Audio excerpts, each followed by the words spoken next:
This is a review of the Vevor electric table saw, model M1H ZP72541. Okay, full disclosure, they're sponsoring me to make this video, and this is my first table saw.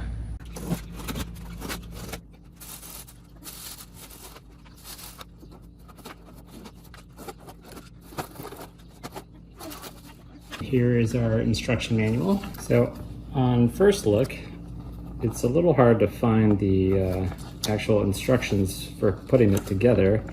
There's a little bit about removing the cable ties and how to do some specific things like changing the blade, but not a lot of just step-by-step. I guess I just follow these pictures that don't have words. Hopefully it's not too hard. One interesting thing I found under the general use is that it's only designed to be used with a 25% operating cycle. So like if you're running it for an hour, you're only supposed to be having the motor on for 15 minutes to prevent it from getting too hot, I guess. But that's probably fine. There's a lot of good safety stuff and some tips on preventing kickback, so that seems good. Okay, I've got it mounted. And yeah, you probably want the bench it's sitting on to not be a workbench height, since this is a little bit above my waist right here. It's got a nice place to wrap the cord up. Nice big cover to whack the stop button and avoid hitting the on button, I guess.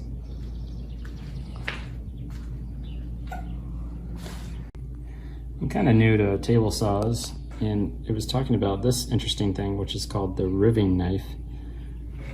So you can see it from there. It kind of lines up just with the saw blade, and its purpose is to help prevent kickback. So I guess when the workpiece is going through here, this will help keep the workpiece straight after it passes the saw. Because I think a lot of kickback happens when the workpiece like twists and gets jammed and then the teeth catch it and throw it. It's got some pretty nice handles here for when you have to pick it up and move it around. It's not too heavy. I guess it's kind of designed to be put on the shelf and then taken out when you need it. Okay, so it comes with the rip fence here, which sticks on like this.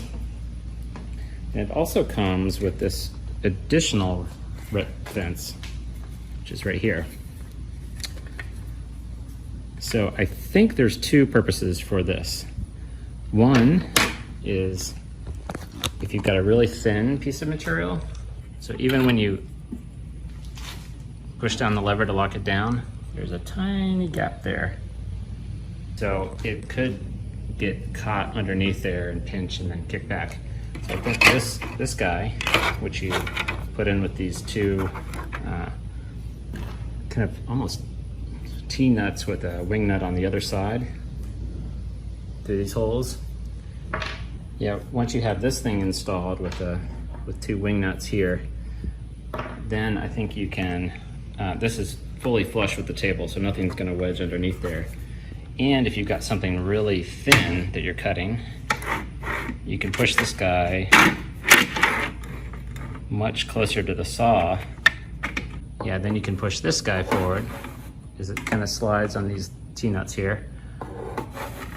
And you don't have to worry about getting, well, maybe that's not how you use it. I was thinking maybe you could push this guy and not have to worry about getting the push stick in between the blade and your larger fence, especially if you're cutting something that's thinner than the thickness of this push stick. The instructions kind of indicate that you're only going to be able to push it 45 degrees, I guess. That's the idea. Please yell at me in the comments like I know you will if I'm explaining this wrong. So I think one of the big issues with cheaper table saws is how square the rip fence is to the saw blade. So this guy is somewhat, it just like kind of pinches the ends when you pull this down. That pulls a rod that goes all the way through here and kind of squeezes the end.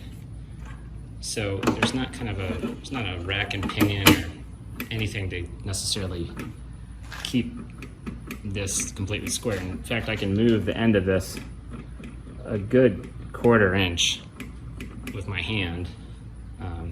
Now when it locks down, it holds it very secure, but you could easily just be moving this side around and not have it square when you lock it down. So I think if you have an important cut that you really want to be square, you probably gotta use a square to confirm the angle before you lock it down.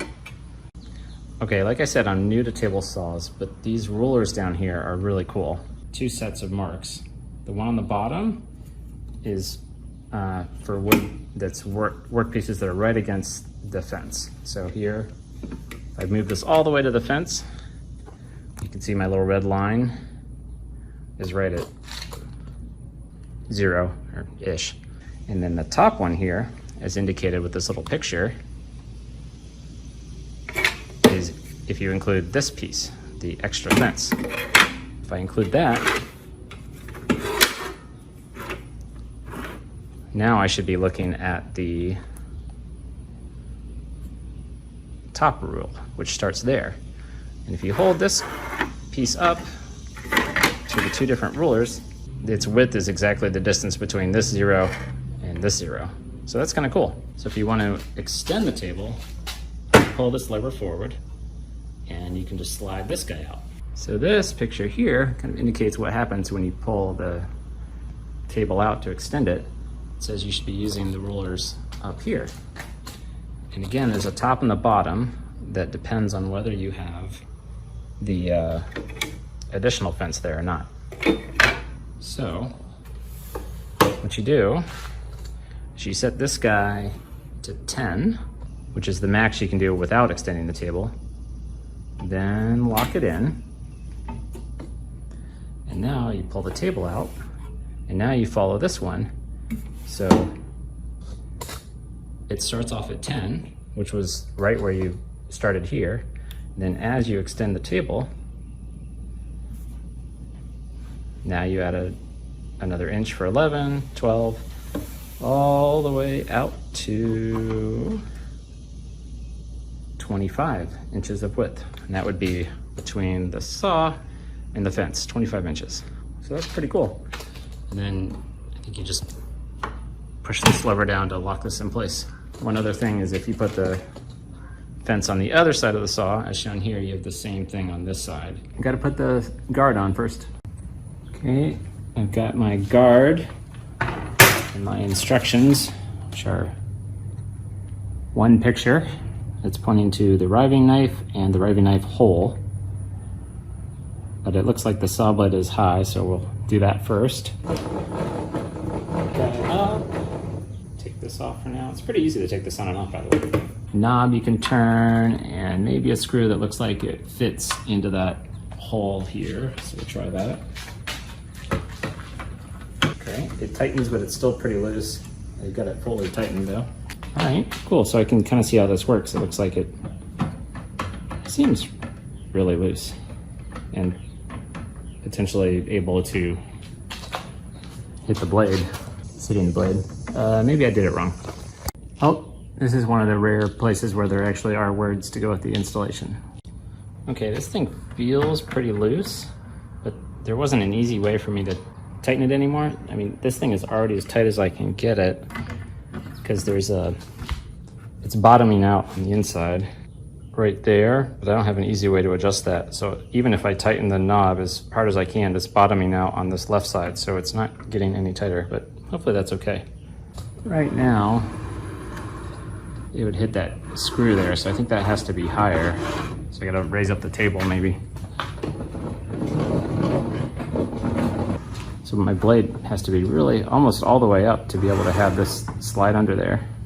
Now I'm finally ready to cut, I think. Got my rip fence at 5 inches. Again, I think if you want something really square, you gotta kind of manually make sure both sides of the fence are right where you want them to be. Okay, there's my on button.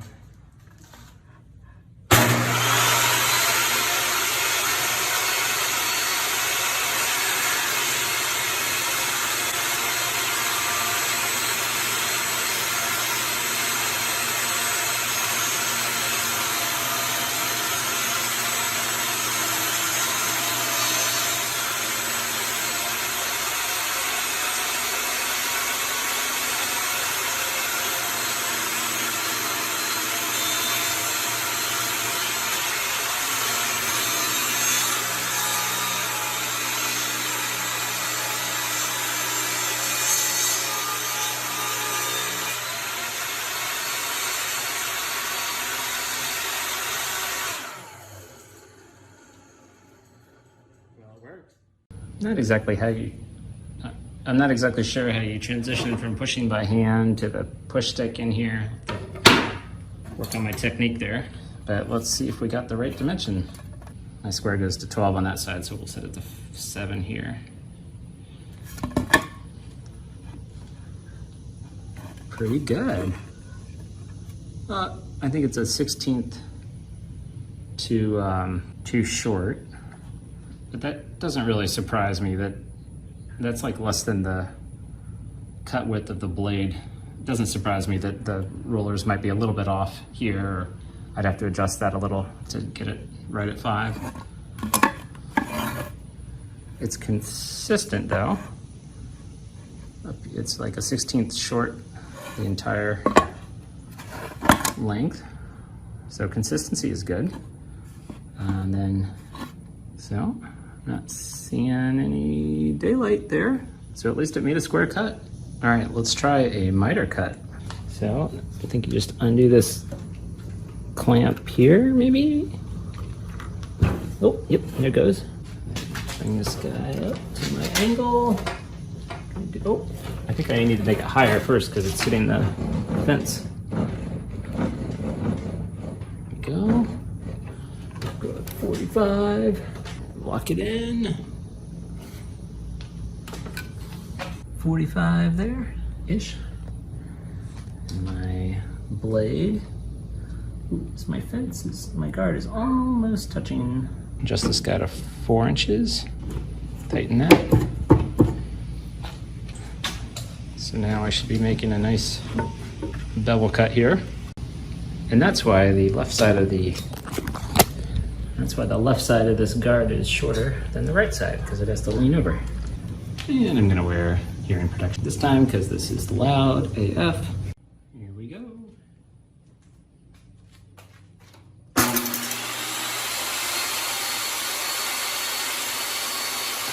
Totally just cut a little into the guard there. I feel like I have something wrong with that. I actually have no way to get in to tighten that lock nut there that's keeping this from getting any tighter on the riving knife. So, yeah, the saw blade nicked this a little bit. Seems weird that it would do that. I feel like I'm doing something wrong here. I guess I can disassemble this to get at that nut. Maybe I'll do that. Okay, this is definitely not in the manual. I want to get that nut a little bit tighter.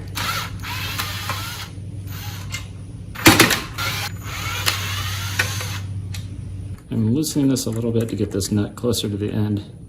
Now it sticks out a little bit. Okay, now I'm able to actually like tighten this a little bit, but not too much. It still moves easily, but now it's at least not resting on the blade when it's like that.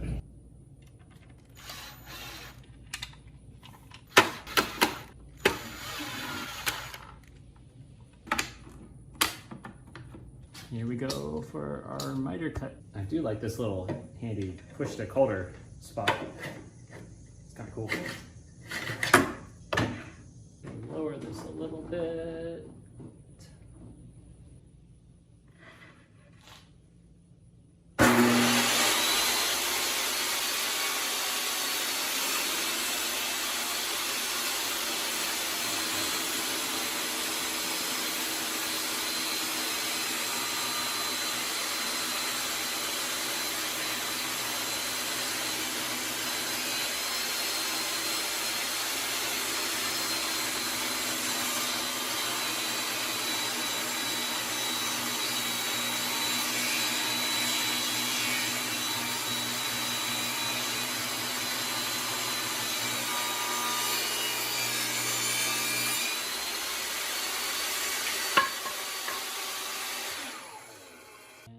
The cut. I don't really have any way to measure angles, but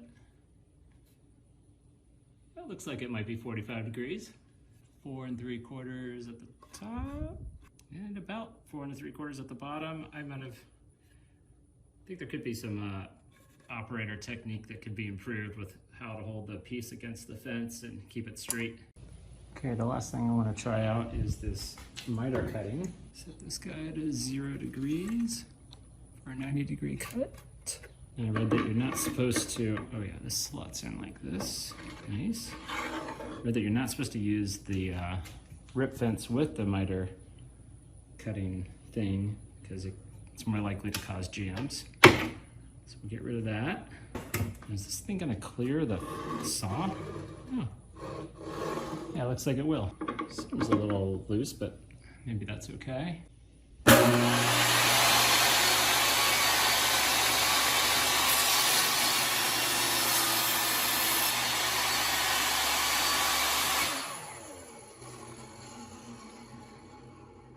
I really like the big handle for the off button. You could totally hit that in a second without having to look at it or anything or feel around.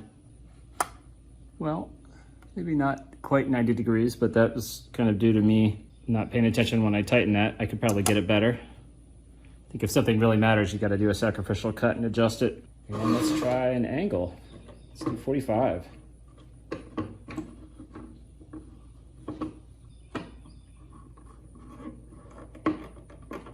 Okay, get my angle set.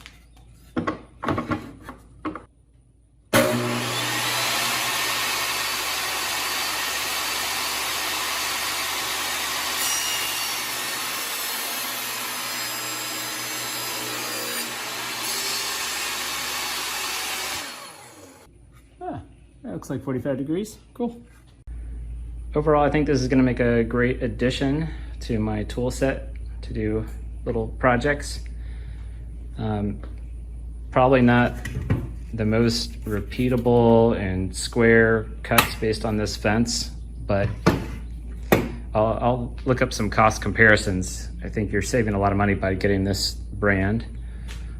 It's lightweight, easy to store on my shelf when I'm not using it because I don't have a full shop set up here, and pretty easy to use. Instructions could use a few more words, but I guess if you're familiar with table saws at all, you probably don't need those as much as I did. And yeah,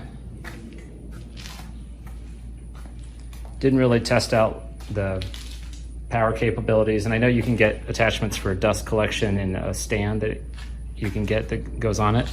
Oh, and here's a little thing to change the blade. That's cool. That comes with a little storage area. Yeah, hope this helps.